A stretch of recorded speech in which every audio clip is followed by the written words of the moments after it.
Hello' guys, জনাইছোঁ এটা গুৰুত্বপূৰ্ণ খবৰ যে অসমৰ মাননীয় শিক্ষামন্ত্ৰীদেৱে নতুন শিক্ষক নিযুক্তি আৰু যিসকলে অলৰেডি এপ্লাই কৰি থৈছে তেওঁলোকৰ মেৰিট লিষ্ট এদিনতে ওলাব বুলি এক গুৰুত্বপূৰ্ণ মন্তব্য কৰিছে আৰু নতুন শিক্ষক নিযুক্তি আকৌ হ'ব। তো সেই সম্পৰ্কে কি ক'লে বলকচোন চাওঁ সবিশেষ। আগতে আমাৰ এক্সিষ্টিং ভেকেঞ্চিক লৈ পেলাই নিযুক্তি হয়, অৰ্থাৎ আজিৰ তাৰিখত মোৰ কিমান খালী পদ আছে।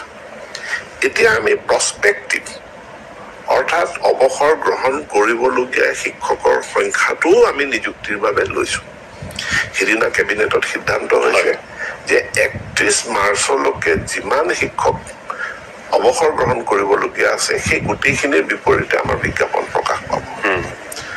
গতিকে লাষ্ট ইয়েৰত যিটো চিষ্টেম আছিলে তাতকে এইবাৰ চিষ্টেমটো বহুত ইম্প্ৰুভ কৰিব। প্ৰথমবাৰ হ'ব হয়তো যে আগতীয়াকৈ বিজ্ঞাপন প্ৰকাশ পাব আৰু যেতিয়া মাৰ্চ মাহত আমাৰ নিযুক্তি হ'ব বা মাৰ্চ মাহত যেতিয়া আমাৰ নিযুক্তি প্ৰক্ৰিয়া সম্পূৰ্ণ হ'ব তাৰ পাছত হয়তো আমি 10 মে বৰ্ষপূৰ্তিৰ সময়তে আমি সকলোকে এপইণ্টমেণ্ট লেটাৰ দি দিম।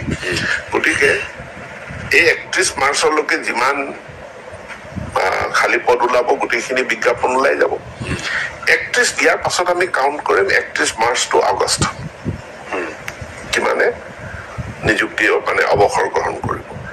আগতে বছৰত এবাৰ শিক্ষক নিযুক্তি হয়, এতিয়া আমি এটা চিষ্টেম বনাই ল'ব বিচাৰিছো যে প্ৰতিটো বছৰত দুবাৰকে শিক্ষক নিযুক্তি হ'ব। চিটেট বছৰত দুবাৰকে হয়, যিহেতু দুবাৰকে চিটেট হয় গতিকে প্ৰতি বছৰত দুবাৰকে বিজ্ঞাপন ওলাব। ইয়াৰ আমাৰ আবেদন গ্ৰহণ প্ৰক্ৰিয়াটো সম্পূৰ্ণ হ'ল। এতিয়া আমাৰ ডকুমেণ্ট ভেৰিফিকেশ্যন হ'ব।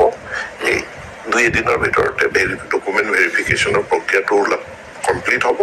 তাৰ লগে লগে আপোনাৰ মেৰিট লিষ্ট প্ৰভিজনেল যি মেৰিট লিষ্ট হয় প্ৰভিজনেল মেৰিট লিষ্টটো ওলাব আৰু একেটা সময়তে নতুন বিজ্ঞাপনটো প্ৰকাশ পাব মানে পেৰেলেলি।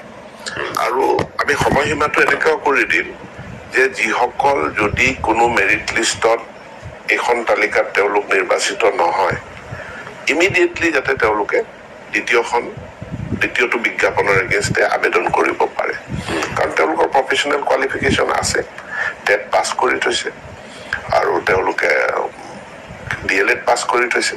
মোলৈ বহুত মেছেজ আহি আছে, ছাৰ 2 দিনৰ কাৰণে আমি এপ্লাই কৰিব নোৱাৰিলো। অৰ্থাৎ যিদিনা লাষ্ট ডেট আছিলে এপ্লিকেশ্যন কৰাৰ তাৰ 2 দিন পাছত তেখেতৰ চিটেটৰ ৰিজাল্ট ওলাইছে, গতিকে তেওঁ আবেদন কৰিব নোৱাৰিলে। গতিকে পৰ্টেলটো আকৌ খুলি দিয়ক। মই পৰ্টেলটো খুলি দিয়াৰ লগে লগে যিসকলে অলৰেডি আবেদন কৰি থৈছে মই পৰ্টেল খুলি দিলে তেওঁলোক হাইকোৰ্টত গুচি যাব। এনেকে যিসকলে 2 দিন পাছত বা লাষ্ট ডেটৰ পাছত যিসকলে টেট পাছ কৰিছে তেওঁলোকে এই আমাৰ আগষ্ট ছেপ্টেম্বৰ